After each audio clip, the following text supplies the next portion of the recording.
हमारे देश में इलेक्ट्रिसिटी की समस्या शुरुआत से ही थी। जब से हमारा देश आज़ाद हुआ तब से 2010-2011 तक हमारे कंट्री में ढंग से इलेक्ट्रिसिटी अवेलेबल नहीं था। हम अक्सर सुना करते थे कि आज इस गांव में बिजली पहुंच गया, आज इस गांव में बिजली पहुंच गया, आज इस गांव में बिजली पहुंच गया। लेकिन 2012 से जो हर घर बिजली का प्रयास था वो तेज होने लगा, ये जो प्रोसेस था वो तेज हो गया था।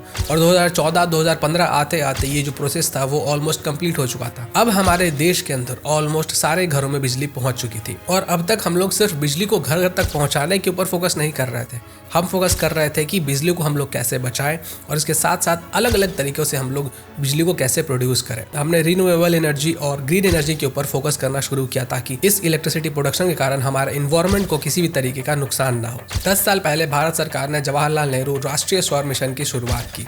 इसका लक्ष्य 2022 तक सोलर एनर्जी को 20 गीगावाट तक पहुंचाना था और इस काम का जो जिम्मा था वो लिया बड़े बड़े बिजनेस इंडस्ट्रीज ने।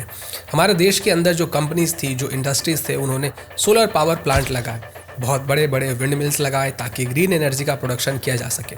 और इसी स्टेप से ग्रीन एनर्जी की शुरुआत हुई और एक बड़े पैमाने पे हमने इलेक्ट्रिसिटी को प्रोड्यूस करना शुरू किया। कई बड़ी कंपनियां नवीकरण ऊर्जा के क्षेत्र में आगे आने लगी, जैसे कि टाटा पावर, वारी energy, Vikram solar, Adani solar. Adani industries ने न सिर्फ देश भर में बड़े पैमाने पर सौर ऊर्जा और पवन ऊर्जा का संयंत्र स्थापित किए हैं, बल्कि ट्रांसमिशन और डिस्ट्रीब्यूशन नेटवर्क को भी बनाया है। अडानी ग्रीन एनर्जी का सक्सेसफुल होना यह सिर्फ एक किसी कंपनी की बात नहीं है, यह पूरे देश की बात है। अडानी ग्रुप के इस पूरे बिजनेस मॉडल के सक्सेसफुल होने के पीछे एक कारण यह भी था कि अडानी ने उन सभी चीज़ों में अपना हाथ डाला, उन सभी चीज़ों को अपना बिजनेस बनाया जिसके ऊपर नॉर्मली बिजनेसमैन अपना हाथ डालना नहीं चाहते थे, और उन सभी चीज़ों में हाथ लगाकर उसे बिजनेस बनाया और साथ में देश में इंफ्रास्ट्रक्चर भी डेवलप किया। भारत के स्वच्छ ऊर्जा क्रांति का एक सबसे बड़ा उदाहरण है राजस्थान में इस कंपनी ने दुनिया का सबसे बड़ा hybrid solar plus wind energy power plant बनाया है। अडानी ग्रीन एनर्जी की वजह से न सिर्फ भारत की बिजली की जरूरतों को पूरा कर रहा है, बल्कि पर्यावरण की रक्षा भी हो रही है। और अडानी नए नए इनोवेटिव चीजों के जरिए देश को एम्पावर भी कर रहा है। हमारे देश का ये जो क्लीन एनर्जी का एम है ये बहुत बड़ा है।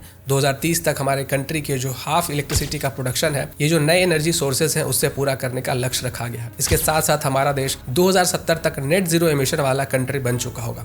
लेकिन ये जो हमारी कंट्री ने किया है, ये नेट जीरो एमिशन का जो लक्ष्य है, हमारे देश की सरकार उसको सिर्फ अपने अकेले के दम पे पूरा नहीं कर सकती है। इसके लिए हम सभी को आगे आना होगा और एकजुट होकर मिलकर काम करना होगा, तभी ये जो हमारे कंट्री का ड्रीम है ये पूरा हो पाएगा। तो आइए हम सभी इलेक्ट्रिसिटी की बचत करते हैं और हमारे देश की सफलता में, हमारे देश के डेवलपमेंट में अपना योगदान देते हैं और नेट जीरो एमिशन को अचीव करने में अपनी भागीदारी को निभाते हैं। क्योंकि एक रोशन भारत सिर्फ हर घर बिजली से नहीं होगा, बल्कि सेल्फ डेवलपमेंट और ग्रीन इंडिया से होगा।